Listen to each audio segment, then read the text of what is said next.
अस्सलामु अलैकुम वरहमतुल्लाहि वबरकातुहू। मुअज़्ज़ज़ नाज़रीन व तालिबीन इकराम, मकतब क़ुव्वतुल इस्लाम चैनल में आप हज़रात का इस्तक़बाल है। इससे पहले आप हज़रात ने तख्ती नंबर 25 पढ़ा था, अब हमारी तख्ती नंबर 26 है। बिस्मिल्लाहिर्रहमानिर्रहीम। तख्ती नंबर 26 अलामाते वक्त, सबक नंबर 1। इसको समझिए। अलामात, अलामत की क्या है? जमा है।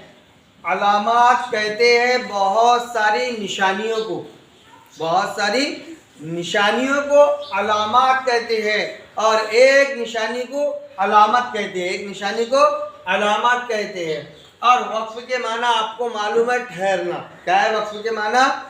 ठहरना। यानी कुरान पाक पढ़ते पढ़ते कहाँ ठहरे कहाँ ना ठहरे, किस तरह ठहरे और कहाँ ना ठहरे, हमको ये सारी चीज़ें मालूम होना चाहिए। अब अलामात क्या है कुरान मजीद में? ऐसे गोल निशान हैं, 5 बने हुए हैं, मीम है, आयतों के दरमियान में आएगा, जीम है, स्वाद है, इनको सारी चीज़ों को क्या कहते हैं? अलामात कहते हैं, है ना। तो ये अलामतों का याद करना बहुत ज़रूरी है, उसको समझना भी बहुत ज़रूरी है।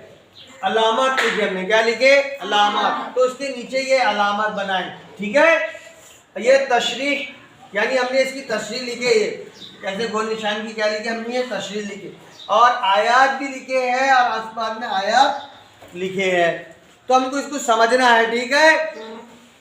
तो देखो, ऐसे गोल निशान को अलामत कहते हैं, ऐसे गोल निशान को अलामत कहते हैं।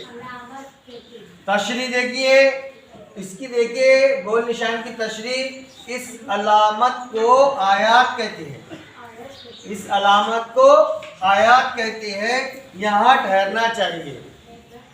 अब आयात देखिए, अल्हम्दुलिल्लाहि रब्बिल आलमीन। अब ये आयात के आखिरी में गोल डारा आया, गोल निशान आया, ये एक अलामत है। हमने क्या पढ़ा था इस अलामत को? देखो इसका मतलब क्या पढ़ा था, इसकी तशरीह क्या पढ़ा था हमने? इस अलामत को आयात कहते हैं, यहाँ ठहरना चाहिए। अब जब भी ऐसी अलामत आ जाए, ऐसा निशान आ जाए, ऐसा गोल डायरा आ जाए, तो यहाँ पर रुकना चाहिए, ठीक है। अब दरमियान में ना रुके। अगर आपकी सांस टूट रही है तो बात अलग है, फिर 2-3 अल्फाज, 2-3 जुमले लेकर हमको पढ़ना चाहिए और आयत पर रुकना चाहिए। तो यहाँ ठहरना ही चाहिए। तो अब इस तरह पढ़ेंगे हम, अल्हम्दुलिल्लाहि रब्बिल आलमीन। ऐसा नहीं पढ़ेंगे अल्हम्दुलिल्लाहि, यहाँ रुक गए, रब्बिल आलमीन, ऐसा नहीं, बल्कि डायरेक्ट कहाँ रुकेंगे? ऐसे गोल निशान पर रुकेंगे, इस अलामत पर रुकेंगे। आगे आपके समझ में?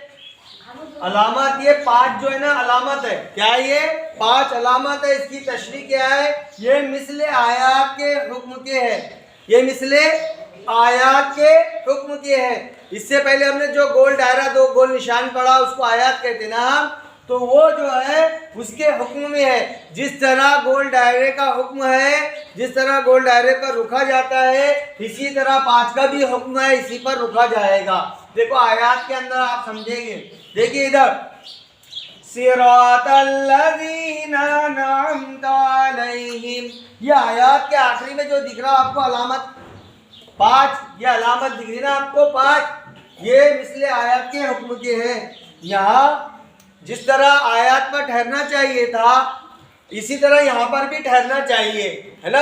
ऐसे 5 अलामत पर ठहरना चाहिए, यहाँ रुकना चाहिए, ठीक है। ये भी आप बहुत बेहतरीन अंदाज से इसको आप समझ लीजिए। देखिए ब्लैक बोर्ड पर आपके समझ में आएगा। तो ये देखिए, ये आयात मिसले यानी आयात के हुक्म में है, ठीक है। मीम ये अलामत है, क्या है? मीम अलामत है, जिसकी तशरीह क्या है? ये वक्फे लाजिम की अलामत है, इस पर ठहरना ज़रूरी और अहम है। मीम जो है ना, ये वक्फे लाजिम की अलामत है, इस पर ठहरना ज़रूरी और अहम है।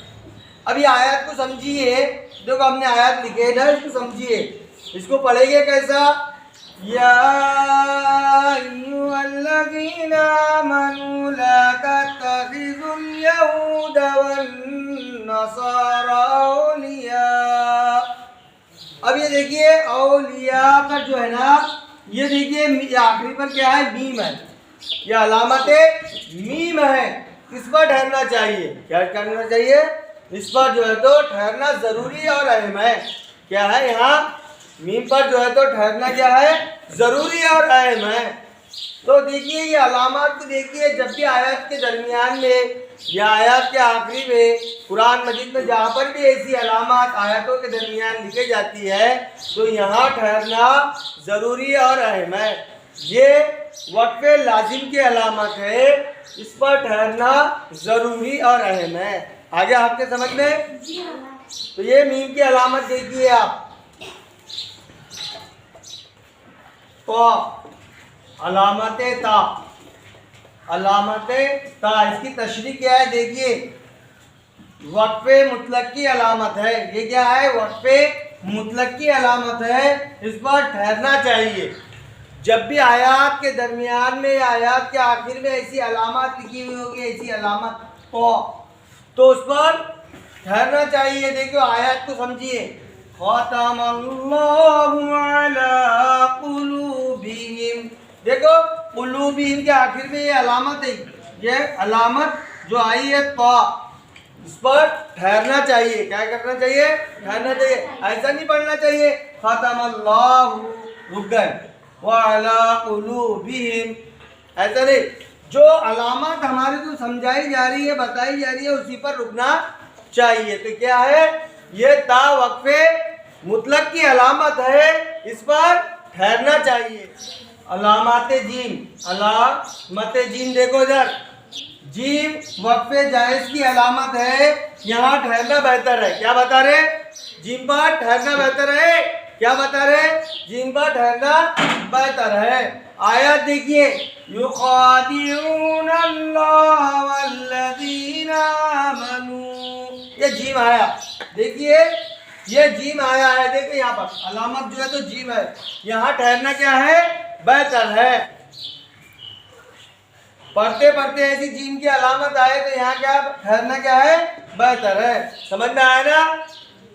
देखिए अलामत ज़ा, तशरीह क्या है, यहाँ ठहरने की इजाज़त दी गई, इजाज़त दी गई, ठहरने की इजाज़त दी गई, ठीक है। अब देखिए इजाज़त दी गई मतलब आपको ज़रूरत है तो रुक सकते, इजाज़त दी गई, वरना ना रुके बल्कि मिलाकर पढ़े, ठीक है। देखिए अब सॉरीम गिशावा, ये जा, ये दिख रहा है आपको, अलामत जा, यहाँ ठहरने की इजाज़त दी गई, इजाज़त दी गई। अगर आपको ठहरना है तो रुक सकते, वरना ना रुके। देखिए फिर कैसा पढ़ेंगे, ठहरना है तो कैसा पढ़ेंगे, अब सॉरीम गिशावा, इस तरह पढ़ेंगे। और अगर आप में सांस की ताकत है, आप पूरी आयत पढ़ सकते तो कैसा पढ़ेंगे, अब सारीम गिशावतुन वलहुम अज़ाबुन अज़ीम, इस तरह आपको पढ़ना पड़ेगा, ठीक है। समझ में आया ना? इजाजत दी गई है, ये जा यहाँ ठहरने की इजाजत दी गई है, वरना ना ठहरे, मतलब ये है। इसको खूब समझ लीजिए। 7 अलामत, अलामत 7, तशरीह की क्या है, यहाँ जरूरत के वक्त, क्या बोल रहे, यहाँ जरूरत के वक्त ठहर जाए तो रुखसत है, यहाँ जरूरत के वक्त रुक जाए तो रुखसत है। 7 को बता रहे, 7 अलामत। देखिए उलाइका अल्लज़ीना इश्तरौज़्ज़लालता बिलहुदा, ये बिलहुदा के बाद क्या है, स्वाद लिखा हुआ है, अलामत क्या लिखा हुआ है, स्वाद, ये अलामत लिखा हुआ है, ठीक है। और ये अलामत को देखिए, यहाँ जरूरत के वक्त ठहर जाए तो रुखसत है। अगर तुमको जरूरत है, सांस नहीं फूल रही, पूरी मुकम्मल हम सांस वहां तक के नहीं पहुंचा रहे, तो ये स्वाद वाली अलामत पर हमको रुक जाना चाहिए। अगर हमारी सांस बहुत लंबी है तो फिर हमको इस तरह ही मिलाकर पढ़ना चाहिए, उलाइका अल्लज़ीना इश्तरौज़्ज़लालता बिलहुदा फमा रबिहत तिजारा, इस तरह हमको पूरा पढ़ना है। अगर हमारे यहाँ पर जरूरत पड़ रही है तो बिलहुदा पर रुक जाए, मकसद ये है स्वाद की अलामत का, ठीक है। आगे आपके समझ में अलामत काफ, ये अलामत जो है ना काफ की, देखिए इसकी तशरीह क्या है, यहाँ ठहरने में कोई हर्ज नहीं है, यानी यहाँ ठहर सकते, कोई हर्ज नहीं है, कोई दिक्कत नहीं है, यहाँ ठहरने में कोई हर्ज नहीं। देखिए आयत, उलाइका अला हुदम मिर रब्बिहिम, देखिए अलामत काफ आया, देखिए अलामत काफ आया, यहाँ ठहरने में कोई हर्ज नहीं है। आप जो है रुकना चाहे तो रुक सकते हैं, वरना मिलाकर भी पढ़ सकते हैं, ठीक है।